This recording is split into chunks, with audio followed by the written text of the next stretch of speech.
और अब महाराष्ट्र की बात करते हैं खुशबू, जहां लाउड स्पीकर विवाद पर राजनीति तेज हो गई है। मुंबई में दिखने लगा है राज ठाकरे की अपील का असर।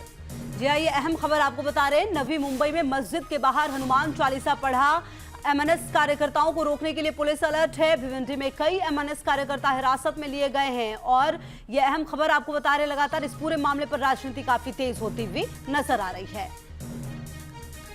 कई इलाकों में भारी पुलिस बल तैनात किया। ये दो तस्वीरें आपके टीवी स्क्रीन पर आप देख सकते हैं। राज ठाकरे की अपील के बाद किस तरीके से वहां पर माहौल अब बिगड़ता चला जा रहा है। कई एमएनएस कार्यकर्ता, महाराष्ट्र नवनिर्माण सेना के जो कार्यकर्ता हैं, उनको हिरासत में लिया गया है। ये दो तस्वीरें आपके टीवी स्क्रीन पर आप देख रहे हैं, जहां पर आप इस वक्त महाराष्ट्र की स्थिति का अंदाजा लगा सकते हैं। ये विवाद काफी समय से चला आ रहा है और अब लगातार इस पर बयानबाजी तेज हो गई है, राजनीति तेज हो गई है। सुरक्षा के पुख्ता इंतजाम किए गए हैं। और ये देखिए राज ठाकरे के घर की तस्वीरें, शिव तीर्थ आप देख सकते हैं अपने टीवी स्क्रीन पर। ये राज ठाकरे के घर की तस्वीरें हैं। वहां पर भी अब पुलिस की तरफ से पुख्ता इंतजाम किए गए हैं ताकि किसी भी तरह की परिस्थिति वहां पर बिगड़े ना। तो देखिए, महाराष्ट्र पुलिस की सख्ती के बावजूद महाराष्ट्र नवनिर्माण सेना आज अजान के दौरान दोगुनी आवाज में हनुमान चालीसा पढ़ने के फैसले पर अड़ी हुई है। और ज्योत्सना गंगड़े हमारी सहयोगी ज्यादा जानकारी के लिए इसी खबर पर हमारे साथ जुड़ गई। ज्योत्सना, जो तस्वीरें सामने आ रही है वो ये बता रही है कि ये विवाद फिलहाल रुकने वाला नहीं है, इसमें और ज्यादा तमाम चीजें होंगी। आप कहां पर मौजूद है, किस तरह की तस्वीरें सामने आ रही है ज्योत्सना?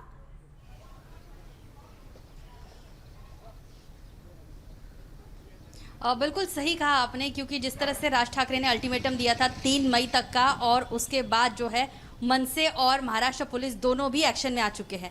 इस वक्त हम खड़े हैं मुंबई के कुर्ला इलाके में। कुर्ला ये ऐसा इलाका है जहां पर मुस्लिम लोगों की संख्या ज़्यादा है और यहाँ पर न कि सिर्फ मस्जिदों के सामने बल्कि मदरसों के सामने भी जो है वो मुंबई पुलिस तैनात की गई है। और ये जो तस्वीर आपको दिखाई दे रही है, कुर्ला के जो बिलाली मस्जिद का ट्रस्ट है उनके द्वारा बनाई गई ये मदरसा है और यहाँ पर भी मुंबई पुलिस तैनात की गई है। और आप देख सकते हैं कि इनके हाथ में लाठी है, पीछे इनके शील्ड है। इतना ही नहीं बल्कि इनको हेलमेट भी दिए गए हैं। हम आपको तस्वीरों के जरिए दिखाना चाहेंगे, हेलमेट भी दिए गए हैं ताकि कोई भी तनावपूर्ण स्थिति अगर पैदा होती है तो पुलिस तुरंत एक्शन ले पाए। ये नज़ारा सिर्फ मुंबई के कुर्ला के नहीं है बल्कि पूरे महाराष्ट्र में ऐसा आपको नज़ारा देखने को मिलेगा, जहाँ पर मदरसा और मस्जिद, जहाँ पर लाउड स्पीकर पर अजान होती थी पहले और जहाँ पर बिना लाउड स्पीकर के भी अजान होती थी, वहाँ पर अब पुलिस जो है वो तैनात की गई है। क्योंकि जैसे कि राज ठाकरे ने अल्टीमेटम दिया था 3 मई का, उसके बाद जो है कई जगह पर हमने देखा सुबह की जब 5 बजे की पहली अजान जब होती है तब मनसे के कई कार्यकर्ताओं ने जो है वहाँ पर हनुमान चालीसा लाउड स्पीकर पर बजाई, जहाँ पर महाराष्ट्र पुलिस ने एक्शन लेते हुए उनको हिरासत में भी लिया। लेकिन हम आपको बता दें कि इससे पहले कि ये अल्टीमेटम खत्म हो पाता, महाराष्ट्र सरकार द्वारा जो है वो कई हजारों की संख्या में मनसे कार्यकर्ताओं को नोटिस भी दिया गया था, जिसके बाद भी मनसे कार्यकर्ता जो है अपने मुद्दे पर अड़े हुए हैं। ठीक है ज्योत्सना, बेहद शुक्रिया तमाम जानकारी के लिए। तो वहां पर लगातार जो है पुलिस की तरफ से पुख्ता इंतजाम किए गए हैं। ज्योत्सना हमारी सहयोगी हमारे साथ बनी हुई है।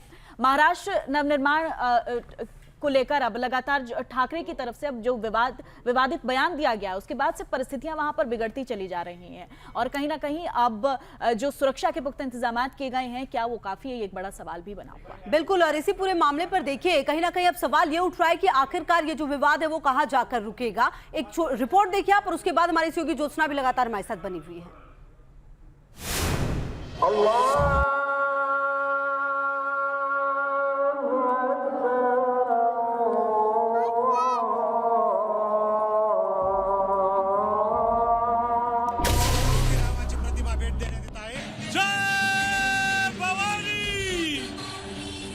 महाराष्ट्र में लाउडस्पीकर विवाद में घमासान तेज हो गया।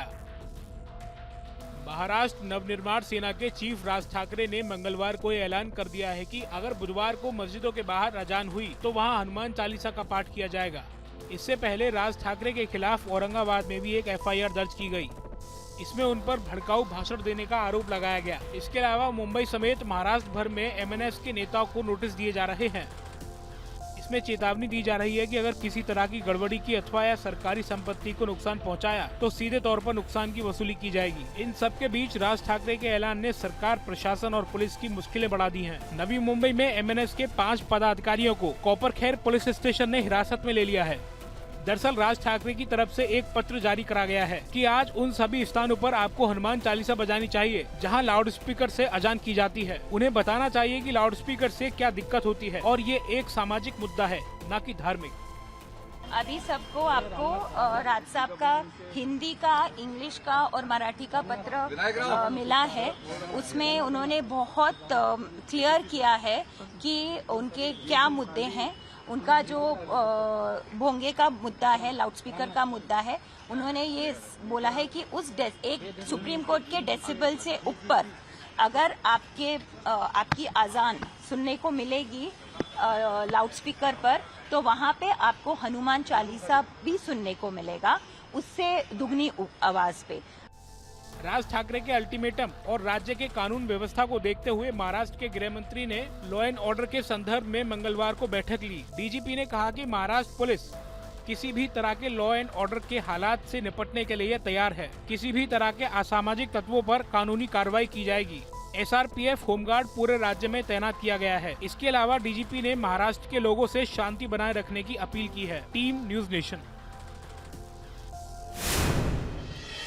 लोगों से शांति बनाए रखने की अपील लगातार की जा रही है। कोशिश यही हो रही है कि माहौल कहीं ना कहीं बिगड़े ना, यही कोशिश पुलिस प्रशासन की तरफ से हो रही है। लेकिन वहां पर हालात अब आगे आने वाले समय में किस तरीके के रहेंगे, ये एक बहुत बड़ा सवाल लगातार बना। बिल्कुल, और देखिए 7,000 पुलिसकर्मियों की तैनाती की गई है। ऐसे में अब देखना यह है कि आखिरकार ये पुलिस कितना कारगर काम कर पाएगी। ज्योत्सना भी लगातार हमारे साथ बनी हुई है। सोनल, ज्योत्सना हमारी सहयोगी हमारे साथ बनी हुई है, लगातार वहां से अपडेट दे रही हैं। देखिए ज्योत्सना, अगर हम वहां की बात करते हैं तो कोशिश हो रही है कि शांति बहाली हो, व्यवस्था जो है वो कायम रहे।